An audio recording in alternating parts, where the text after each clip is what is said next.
Ad Astra Abyssosque. We meet again, you two. Hi, Catherine. Do you have any commissions for us today?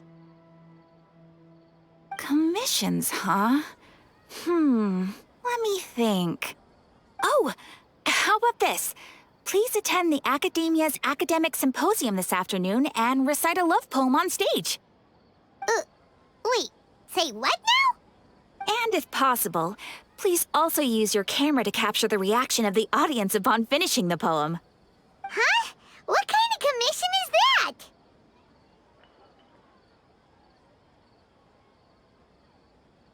I see. It appears that you're not interested in this commission. In that case, please go to Port Ormos and convince the Eremites there to spend some time volunteering at the local orphanage. Hey, that's not any better.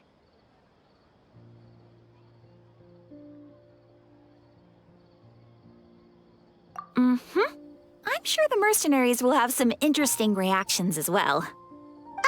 Paimon's gotta ask, just who exactly has been submitting these commissions to the Adventurers Guild? Oh, the commissioner? Well, actually, I just wanted to see the two of you in action.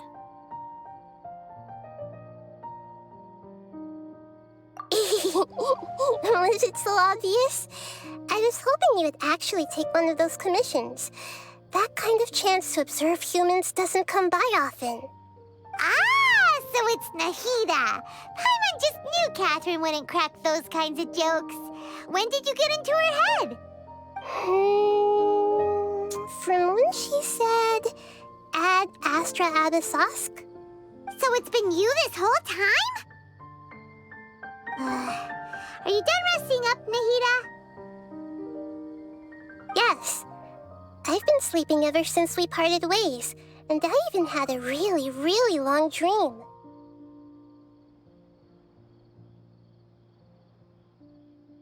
It was another dream about the Sub-Zerus Festival, except it was a happy one. In my dream, I was sitting in the middle of a flower terrace, and everyone in Sumeru City was holding hands as they danced in circles around me. They danced round and round, and everyone looked really happy. I also got to sit on a gigantic flower carriage. Ferris, the Knight of Flowers, raised me really, really high above the ground, and I was throwing an endless amount of Yalda candies at the children. You know, Nahida, maybe your dream is how the Sub-Zerus Festival really should be. It's meant to be a joyous time where everyone gets together to celebrate your birthday. Huh? Wasn't I describing a really happy dream? Why are you both looking at me like that? Wait, could this be an example of the emotion known as pity? No, we aren't pitying you. That would only make everything worse. We just don't want you to feel too sad. By the way, have you had a chance to visit Dunyarzad? How's she doing? The Homiyanis haven't allowed any visitors after the festival, so we haven't been able to check on her. Yes, I paid her a visit right after I woke up. She was resting at the time. Her condition is stabilized. However, since Elazar is a manifestation of the withering on the human body, we can only cure it by finding a way to take care of Irminsul's own withering. But for the moment, our top focus should still be figuring out what the sages are up to and what they're planning. Right. Who knows what'll happen if they manage to pull off another scheme like the Samsara of the Sub-Zerus Festival? So our first priority should be investigating and putting a stop to the sages' activities. As for how we should pull that off, let's discuss it somewhere else. There are too many adventurers around here. Oh, good point. Sorry, adventurers. We're gonna be borrowing Catherine for a little while.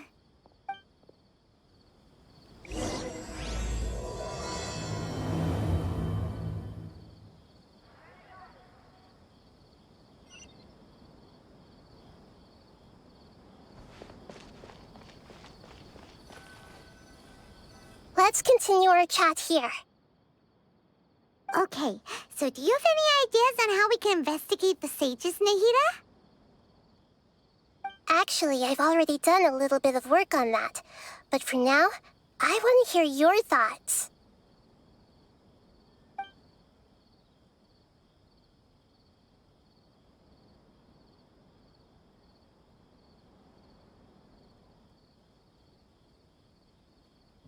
I've already tried that, but all the key members of the Academia, even the core of 30 guards, intentionally avoid wearing their Akasha terminals.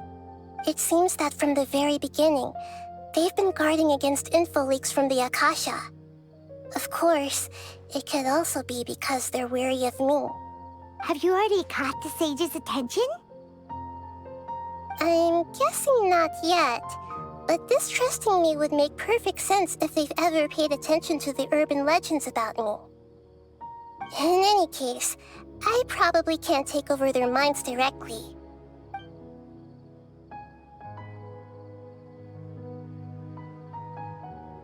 No way, that's too risky. You mean it'd be too easy to get caught?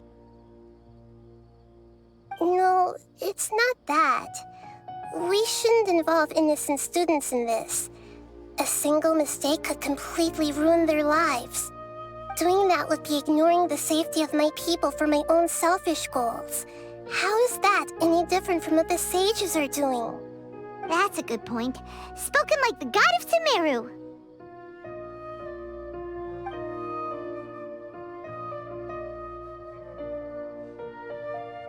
We're in the dark as of now. Since we still don't know anything about their goals, any rash move could tip them off and lead to terrible consequences. After all, every person in Sumeru City is one of their hostages.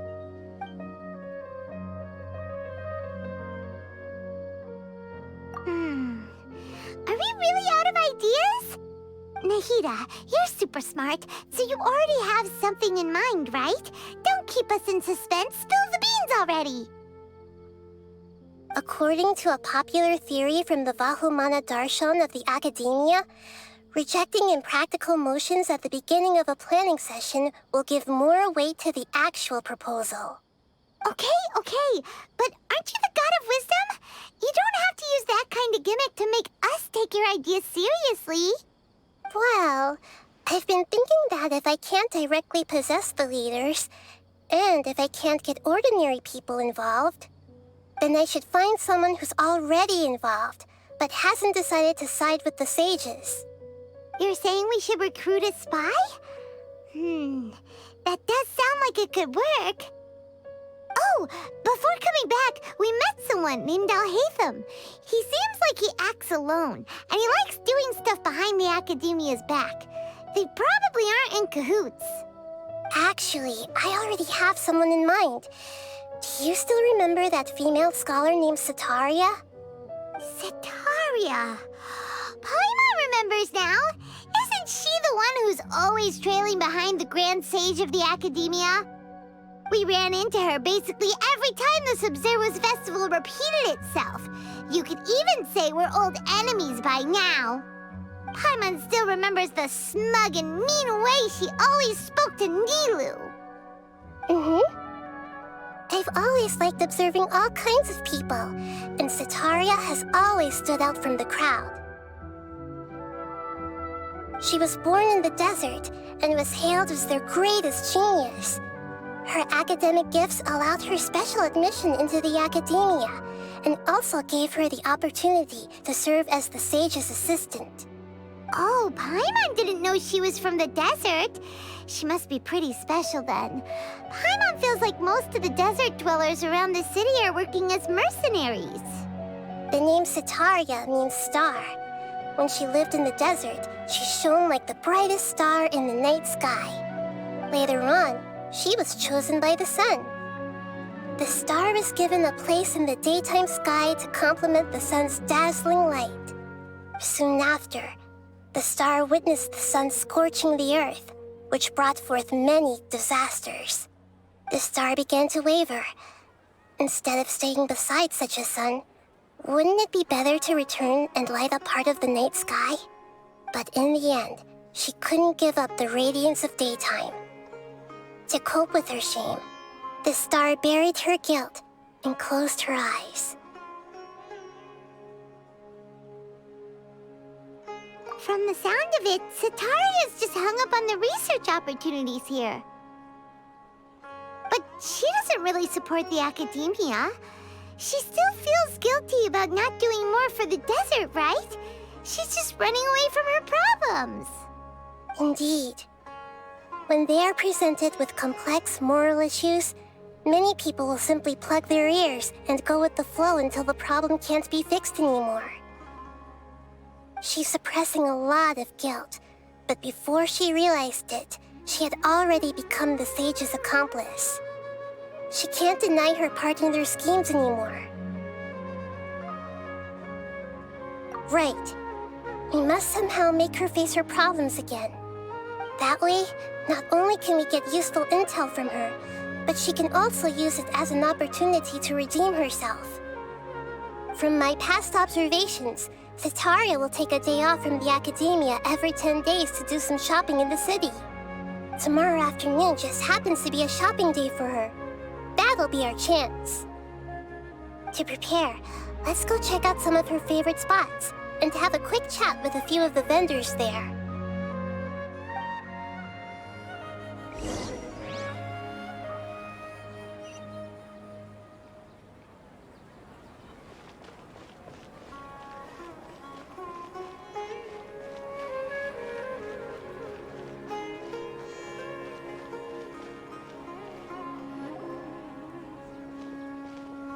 This should be Sataria's favorite fortune-telling spot. So should we ask the fortune teller about Sataria? No, I already have enough information on Sataria. The most important thing now is for you to pay attention to the vendor's talking style and key characteristics. Talking style and key characteristics? My poor lost lambs, have you become troubled over your fates? The divine voice of wisdom often echoes between mine ears. If thou be blessed today by the gods, I may be able to show you the way. Huh? Really? Nahida, you've been whispering things to her? Shh. My friend here has some doubts regarding his future. Can we get a fortune reading for him? Of course, of course. In that case...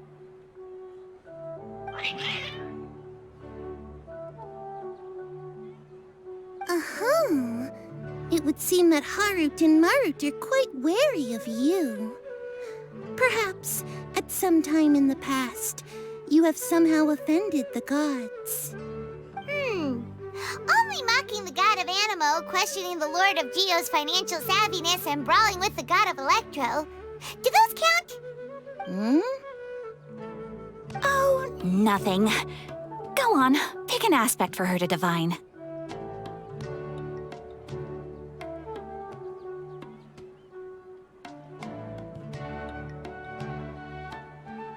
Love prospects? No problem at all.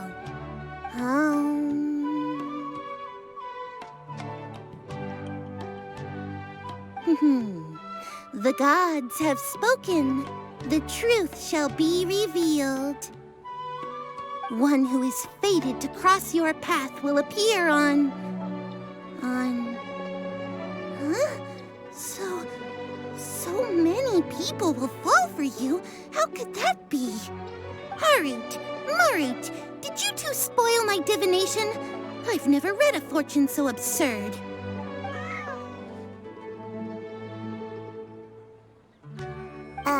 Actually, Paimon this is probably the most accurate fortune-telling you've ever done.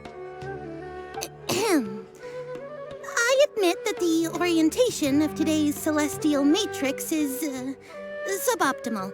As such, there will be no charge. Is that so? Well, that can't be helped. If you were to bring some food offerings for Harut and Marut on your next visit, perhaps they could help you reverse the wheels of fate.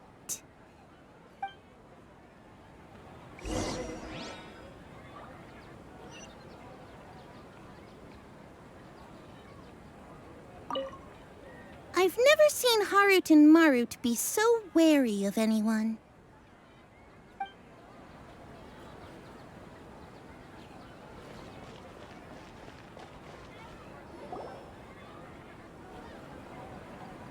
Is this another one of Sataria's favorite stalls? Yep. It belongs to a king. His father helped Sataria a lot when she first moved to Samari City, so she still comes by whenever she has time. When I start talking with him, listen carefully to the details of our conversation. Ah, dear customers. Would you like to look at some pottery?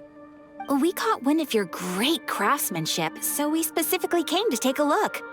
Oh, I recognize you. Aren't you Miss Catherine from the Adventurers Guild? Sounds like I'm in for some big business. Speaking of, where did you learn this trade? I suppose you could say it all started with my dad. He's a mason by trade, but I picked up an interest in clay while apprenticing for him. After that, I began making pottery by myself in secret, and I simply changed trades when my works turned out well.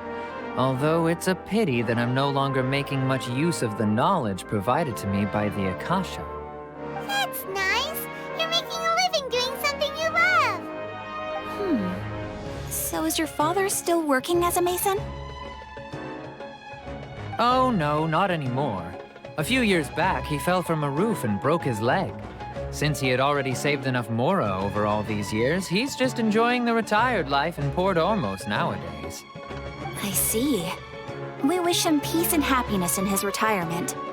I'll have someone in charge of logistics at the guild come by another day for some goods. We'll leave you to it. Take care now. No problem. Rest easy, all our goods are sure to meet your every need.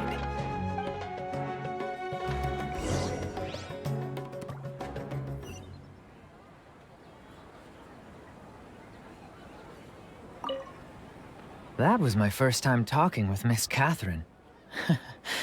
I'm sure I sounded a bit nervous.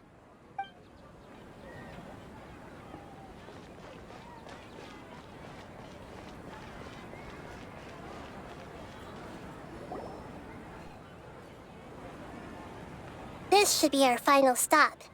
Sataria's always thinking of this restaurant when she's working at the academia, so she always comes by whenever she's out in the city. Nahida, you've really thought of everything. It's my duty to protect Samari's citizens, after all. Hi there. I feel like I've seen you down by the docks before. Huh? Sorry, I don't quite remember. If I recall, you were having a discussion with someone about shipbuilding at the time. Ah, that's right! I've always been really interested in feats of marine engineering. After all, I grew up in Liyue Harbor and spent my entire childhood staring at the ships going in and out of the port. I came to Sumeru to study, but failed to make it into the academia due to my lack of talent. But I'm still discussing all kinds of problems with different scholars, and I'm continuing to study and perform research from the restaurant's basement. I'm sure I'll get to the academia after their next round of exams. What an admirable spirit for learning. Amazing! Sure, but you'll find hardworking people wherever you go. So this restaurant has a basement as well? Huh. First I've heard of it. That's right. It's not usually open to patrons. Most of the time, employees use it for breaks or to hold private events. I see. Yes, that makes sense. Well, good luck with your studies, Miss Chishan. Thank you so much. As long as I can make it into the academia as an official student, I'll be happy.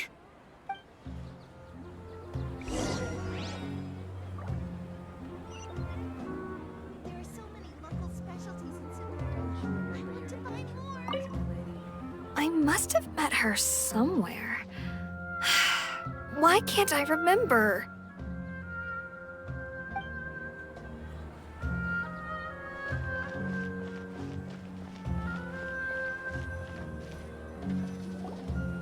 So, was that everybody? Mm-hmm. 3 familiar faces should be enough for Sataria. What's the point of all the information we've collected? Nahida, you still haven't told us how you're planning to make Sataria face her problems. Sataria is already used to avoiding her problems, so we must find a way to break through her usual sensibilities. I remember that you mentioned that the Eremites in Port Ormos are all making a fuss about the upcoming resurrection of the Scarlet King. Although it's all just a boatload of nonsense, the fate of her homeland may turn out to be Sataria's soft spot. Oh, Paimon gets it now! You want to take advantage of the guilt Sataria feels about her homeland. Although she knows she should return home to help the people of the desert, all she's done is conspire with the sages.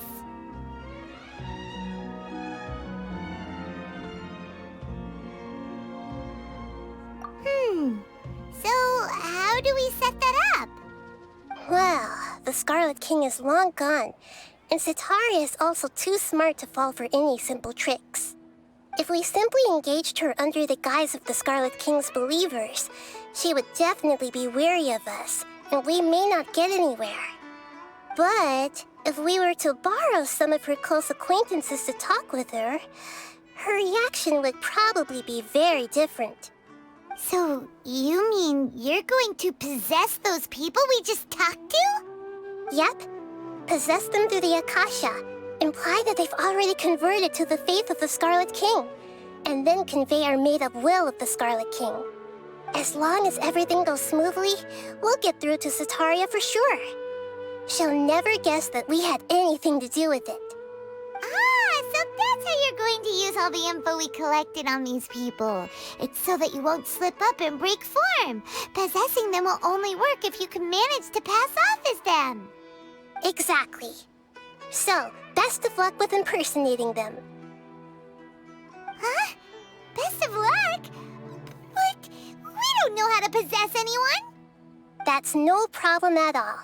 I'll just share all their senses with you once I've possessed them.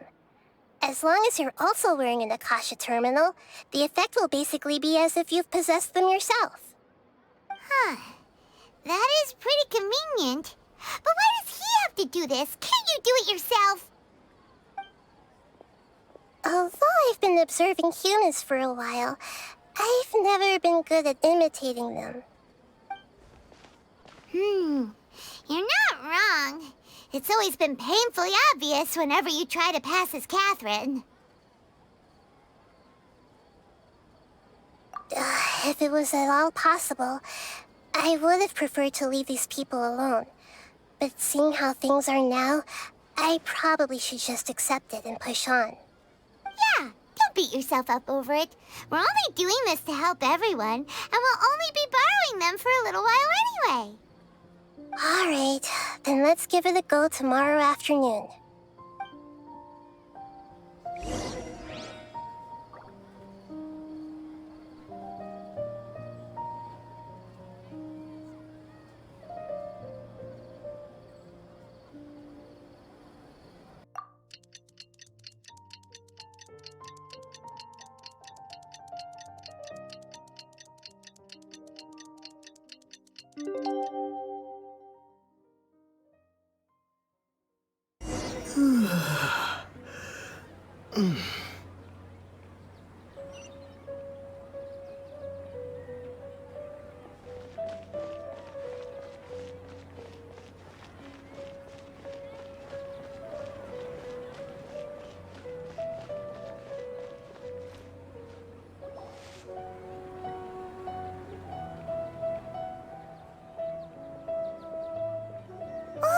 Here she comes! Sataria's here!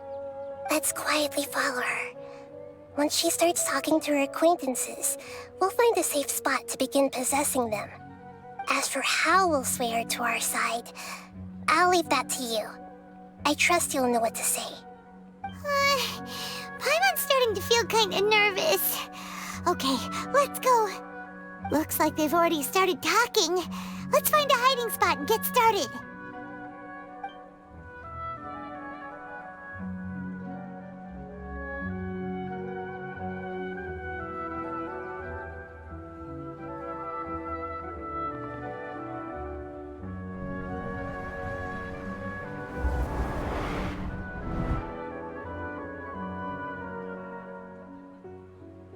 That's right. You really can't force anything when it comes to love. And besides, everyone around me has a very different background and outlook. Are you still listening to me, Nabia? Oh, of course I'm listening. You were talking about troubles with your love life, right? I heard everything you said. Okay then. You just seemed a little distracted for a moment there.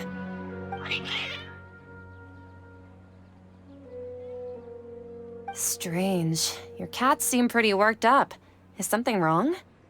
I always thought they were quiet, happy kitties. Oh, what are their names again?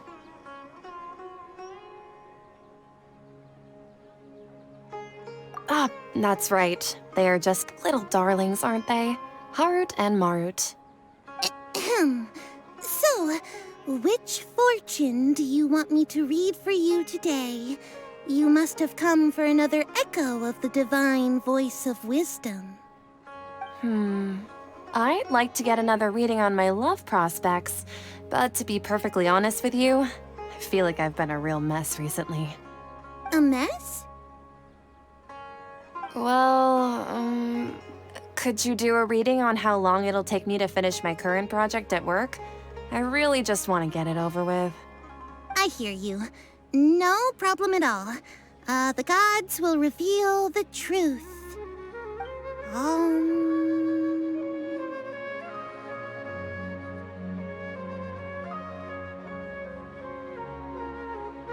The gods are asking, Setaria, why haven't you gone home? Why haven't I gone home? Do the gods really know everything I've been thinking about? Setaria, why don't you just go home? It's a demand now instead of a question. The gods seem to be truly upset. I'm sorry. I know I failed the gods. Please pass on my most sincere apologies and ask for their divine forgiveness. And if I may ask, Nabia, is there a specific god who's speaking to you right now?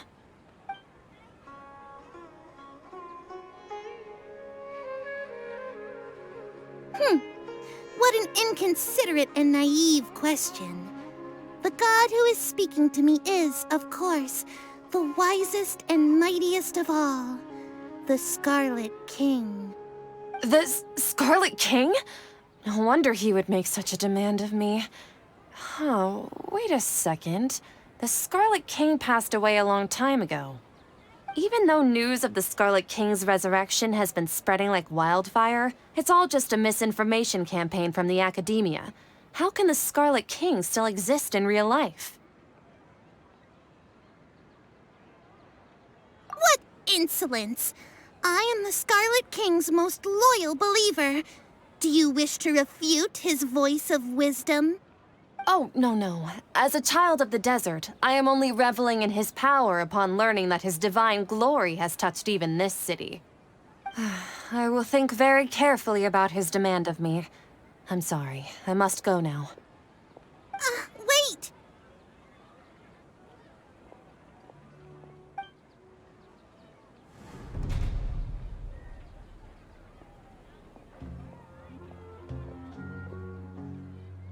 Whoa! She just ran off in a hurry. She looked pretty upset, too. Well done. Setaria didn't seem to suspect anything amiss. To have something she's been trying desperately to avoid show up out of nowhere and berate her, that must have shaken her to the core. Aw, Nahida, it seems like you understand human emotions really well after all. All I know are some abstract Harava-taught theories. And in any case, my time with you has shown a lot of them to be utterly useless. I'm still trying to make sense of everything. Anyway, enough of that. Let's hurry and catch up to Sataria. She's at Akeem's now, right on cue. Let's get ready to possess him right away!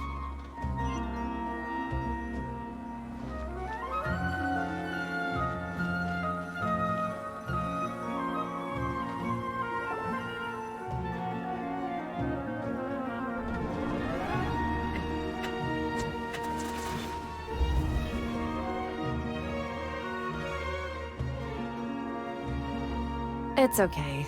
I just got caught up in something. Oh, actually, didn't you ask me to help you look for work? What kind of work were you looking for again? Oh, right. Your old man's craft. How could I forget? Speaking of, how's he doing? Is he feeling any better?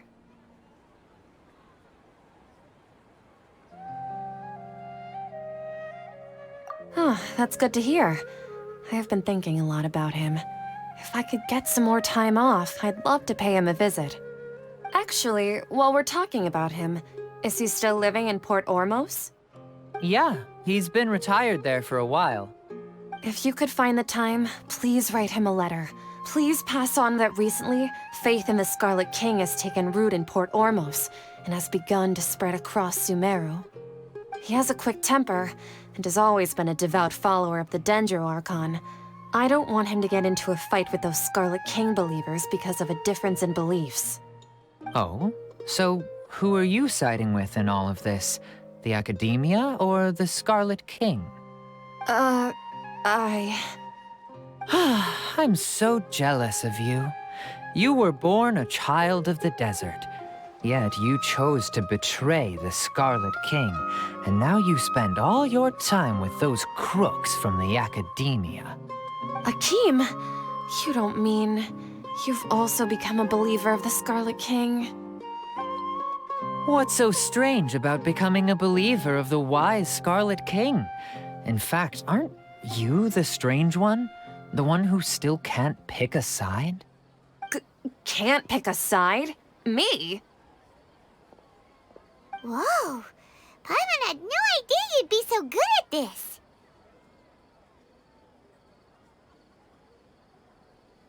You really zeroed in on the issue and put it right in front of her. It might feel a bit overwhelming for Sataria. But once everything is over, I'll be sure to pay her a visit to her mind and explain everything. Anyway, let's keep going.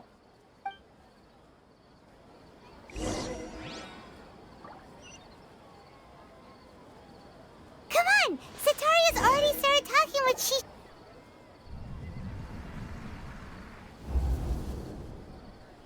So, Shishan, have you noticed anything weird in the city lately? Like, as if someone was trying to preach to you about something?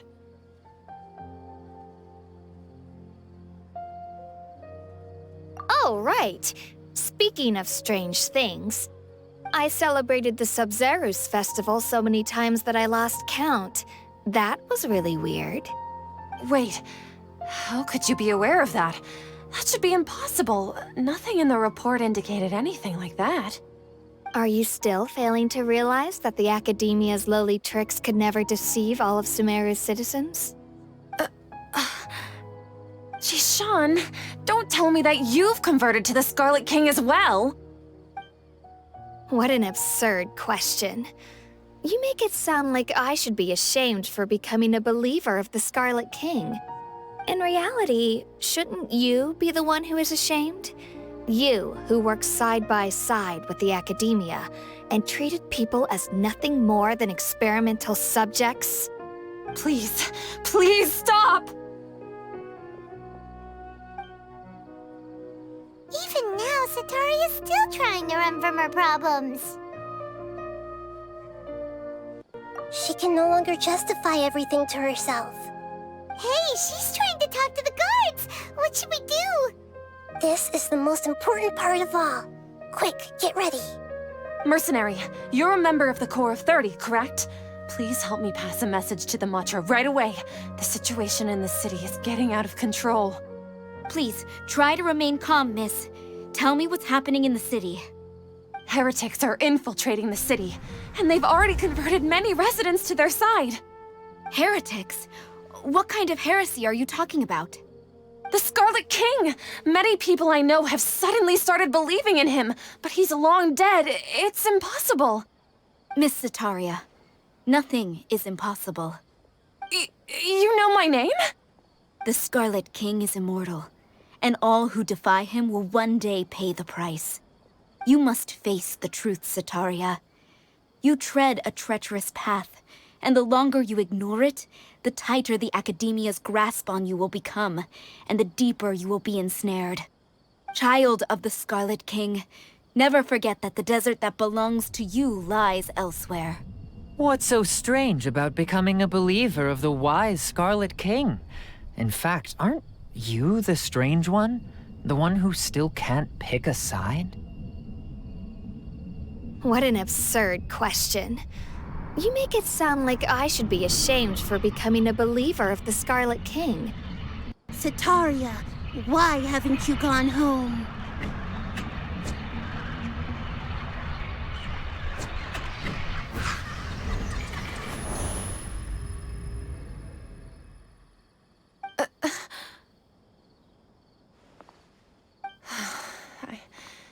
It seems that no matter where I run, I only keep finding more believers of the Scarlet King. I have to say, this is a familiar feeling. I've also been running from my guilt this whole time. Guilt over my part in the Sage's plans, and from ignoring the letters from the children of my homeland. But no matter how much I may try to ignore or get rid of it, my guilt always comes back. You won't necessarily lose your research opportunities by facing the truth. Besides, did you really want to conduct your research while carrying such heavy feelings of guilt? How do you know me so well? Are you truly just a believer of the Scarlet King? Or are you the god himself? That's not important. The important thing is to pass judgment on the Academia and its sages, and to correct their mistakes. If you could provide some assistance in this matter, perhaps it could serve as a form of atonement. I've actually never believed in the gods, but I've always believed in serendipity. Your appearance must be a fated opportunity for me to get out of this wretched situation. Please tell me, what can I do for you?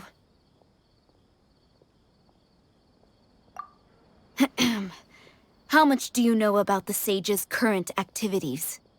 I was just one of the designers for the massed dream harvest scheme, which is what happened around the Sub-Zeru's festival. But I know very little about the full scope of the overall project. I'd assume that only staff with the highest clearance would have access to those confidential documents. I've just been working to meet the Grand Sage's specified requirements. However, there's something that's been really bothering me. I heard that a scholar who was previously expelled has returned to the city, and even the sages are still quite wary of him. To fight against the Academia, we will need to figure out the nature and the purpose of their work. Is there a way for us to get access to the confidential documents you mentioned? It should be possible if we're willing to take some risks. After all, I'm an assistant to the Grand Sage, and I've been working on many tasks outside of the project. One thing, though, I won't be able to transfer the documents to you through the Akasha once I get my hands on them. The sages have always closely monitored all activities within the Akasha. Let me see... let's use the most primitive method. Send someone to pick up the documents tomorrow evening at the Academia entrance. The Academia entrance. Wouldn't that be too conspicuous? Don't worry about that. I assure you, this won't be a trap. I'm only suggesting this location because it'll draw more scrutiny for me to leave the Academia again. It'll be safest for me to distract the guards long enough to hand you the documents. All right, I trust you. So, If I were to successfully complete this task, would it mean I've atoned for my wrongdoings? That'll depend on the judgment of the Dendro Archon. The Dendro Archon. That's right. Her people are the ones we have endangered. As the God of Wisdom, she's also the one responsible for judging and guiding the scholars. Maybe it's time for me to find a god to believe in. Just as Nahida predicted, we've managed to bring Sataria to our side!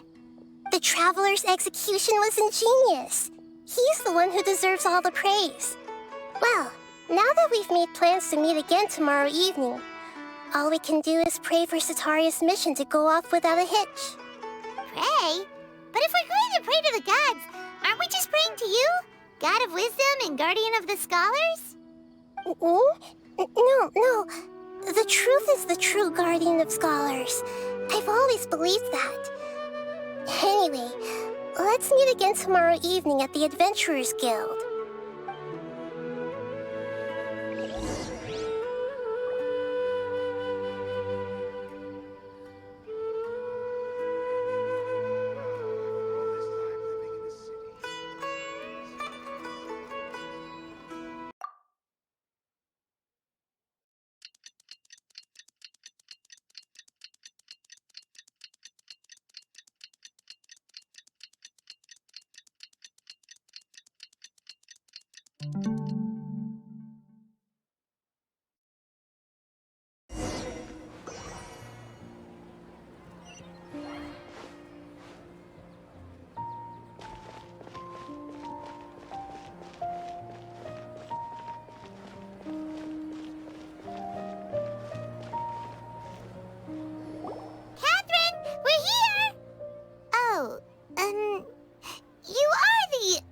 Catherine, right? That's right. I suppose I'm the other Catherine in your mind. Shh! We're on a secret mission tonight, so we need to protect Catherine's identity. Yep, Paimon's right. We cannot fully rule out the chance that the meetup tonight is just a trap. If something were to happen, my existence may be the only trump card we'll be able to play. After all, the Academia should still be unable to confirm the existence of my consciousness in the outside world. Yep, exactly, just what Paimon was thinking.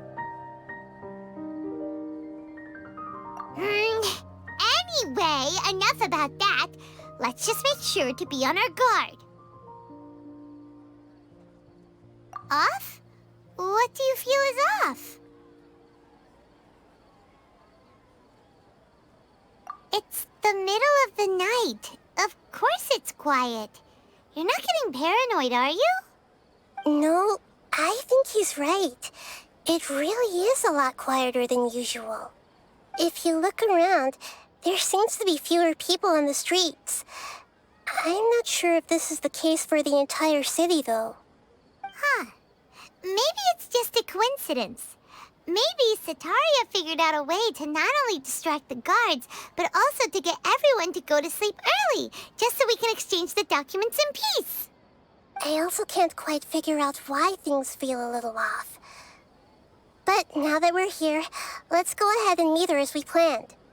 Well, regardless, as long as you're here with us, Paimon feels a little safer.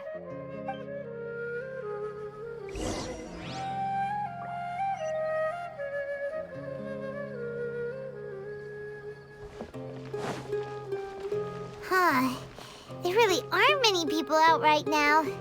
Let's hope it'll be this quiet in front of the Academia, and that Sataria managed to distract all the guards.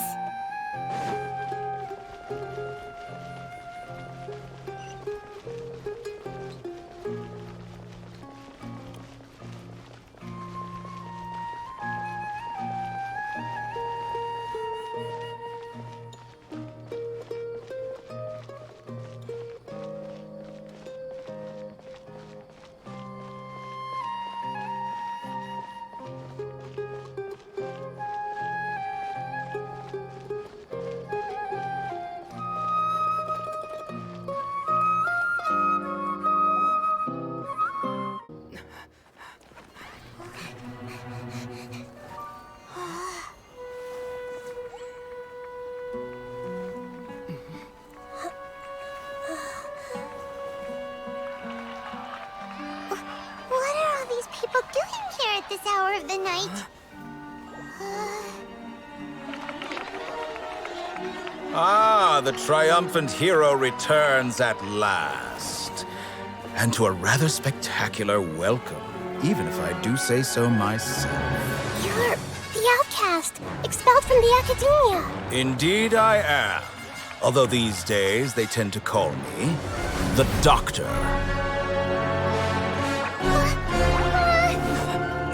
If you're looking for your researcher friend, she has already been taken into confinement. With some basic caution, she could have discovered the listening device on her person. Clearly, she lacks the degree of rigor expected of a true scholar.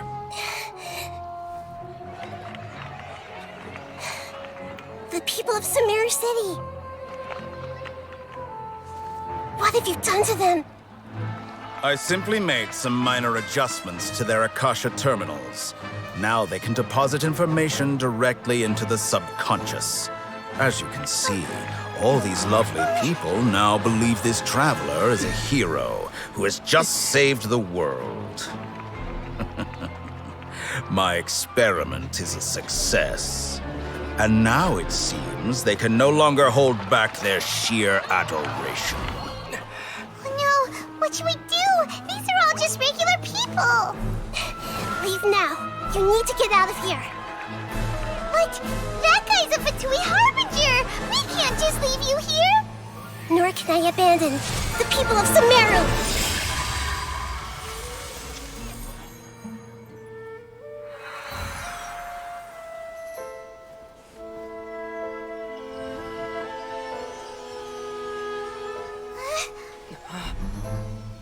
Don't worry.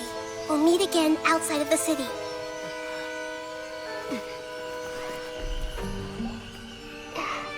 I see. You appear to have overridden their mental faculties with your own consciousness. To possess such a powerful mind, you must be the god of wisdom.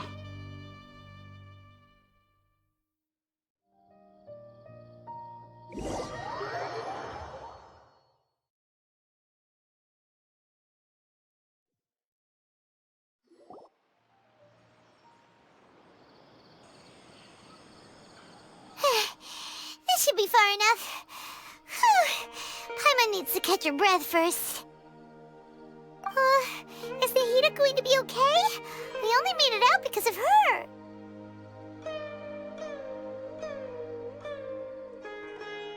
Paimon wasn't counting on running into a new Harbinger here, let alone such a high-ranking one. That guy was number 2. So scary. He called himself the Doctor. Remember, Tainari told us about him. Sataria did say that someone who once got expelled from the academia came back recently. And that even the sages are wary of him. Yep, sounds like she must have been talking about the Doctor. Yeah, now that the Doctor's in the picture, we're no longer just dealing with the academia. They're in cahoots with the Fatui. But what are the Fatui after this time? Another Gnosis? Yeah, things would be a lot easier with Nahida's help. Nahida said we'll meet again outside of the city. But we can't just keep waiting around, right? You mean... Oh, right! Wasn't he invited by the sages to work on some project when we were staying with him in the Vidia Forest? That has to be the same project. Even though he turned it down at the time, he might still know something. There's no time to lose. Let's go to Gandharvaville.